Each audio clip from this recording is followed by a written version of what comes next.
Hey, welcome back. It is a doll's house, but this time around is excerpt number 3. In our order of process, we've successfully gone through extract 1, excerpt number 2, and this is excerpt number 3 in preparation for your uh, end of course exams that you are about to sit for. And therefore, let's without wasting much time, let's dig into the excerpt itself. And it is from the doll's house. The year is 2021. So straight right there, up. Nora, I don't believe that any longer. I believe that before all else, I'm a reasonable human being, just as you are, or at all events that I must try and become one. I must quite well TOEFL that most people would think you right, and that views of that kind are to be found in books. But I can no longer content myself with what most people say or with what is found in books. I must think over things for myself and get to understand them. Helmer, can you not understand your place in your own home? Have you not a reliable guide in such matters as that? Have you no religion? Nora, I'm afraid, Torvald, I do not exactly know what religion is. Helmer, what are you saying? Nora, I know nothing but what the clergyman said when I went to be confirmed. He told us that the religion was this and that and the other. When I'm away from all these and I'm alone, I look into that matter too. I will see if what the clergyman said is true, or that all events, if it is true for me. Helmer, this is unheard of in a girl of your age. But if religion cannot lead you all right, let me try and awaken your conscience. I suppose you have some moral sense, or answer me. Am I to think you have none? Nora, I assure you, TOEFL, that is not an easy question to answer. I really don't know. The thing perplexes me altogether. I only know that you and I look at it in a quite different light. I am learning too that the law is quite another thing from what I suppose, but I find it quite impossible to convince myself that the law is right. According to it, a woman has no right to spare her old dying father or to save her husband's life. I can't believe that. Helman, you talk like a child. You don't understand the conditions of the world in which you live. Nora, no, I don't. But now I am going to try. I'm going to see if I can make out who is right, the world or I. That good students marks the end of that particular excerpt up there. You might pause within the video, read the excerpt again so that you connect the dots or you get the lines through before you get to the questions. Now, this is exam style questions and of course some responses and how they will look like. Exam question 1. Place this extract in its immediate context. Place this extract in its immediate context. That has got 6 marks. Now, before, Helmer accuses Nora of neglecting her most sacred duty to her husband and children. Nora refutes, saying that there are other sacred duty to herself. Helmer tells her that the duty to her husband and children comes before that of hers.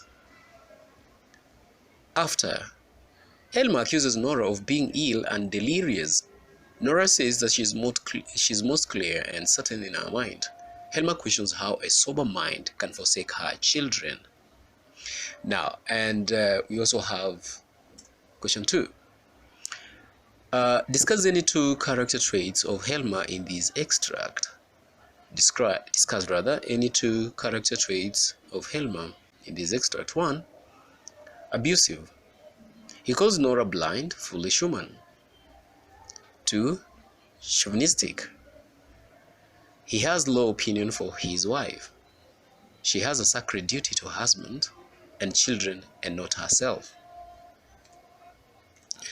3rd, she's emotional, and he shouts at Nora. He gets angry with Nora.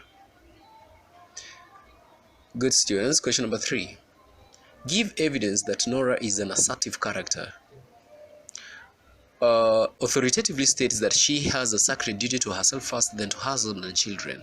She is ready to pursue the opinion of the few. She assertively questions a law that does not allow a woman the right to spare her old dying father or save her husband's life. Question 4. From elsewhere in the play, how is Nora portrayed in a different light? From elsewhere in the play, how is Nora portrayed in a different light? 2 marks. Before this, she is humble. She is at peace when called skylark, songbird, squirrel, etc. She is naive. Mrs. Linde calls her kid and less experienced. She exists such labels. And also we have question number. Good students have skipped question number 5 because it's a question that calls for you to respond on grammar and the use of language. So it's not really much of, it's not of importance here. You can always go with that. So question 6. In which way does Nora conflict with the law? In which way does Nora conflict with the law? That's question number 6, which has got 3 marks right there. She, of course, questions the logic of the law if it does not allow a woman to spare her old dying father or save her husband's life. The law should have such provisions. Question 7. Discuss one major issue of concern addressed in this context. Discuss one major issue of concern that is addressed in this context. 3 marks.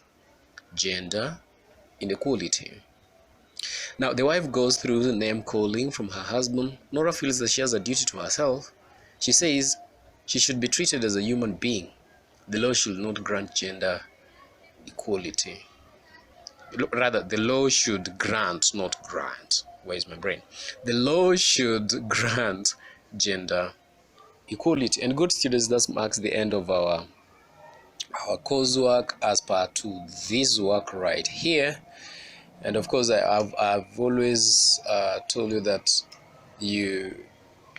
I wish you the very best, and again, make this work for your advantage, and especially for those who are sitting for the exams. Any little thing that you do never goes unrewarded. Don't despise anything. You never know.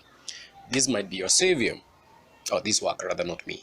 This work might really bring you closer to your expectations, and of course, to your hopes.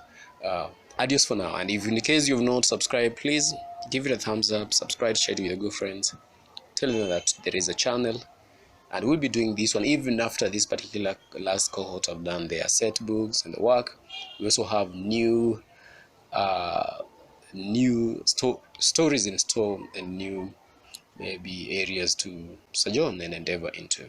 Good day for now.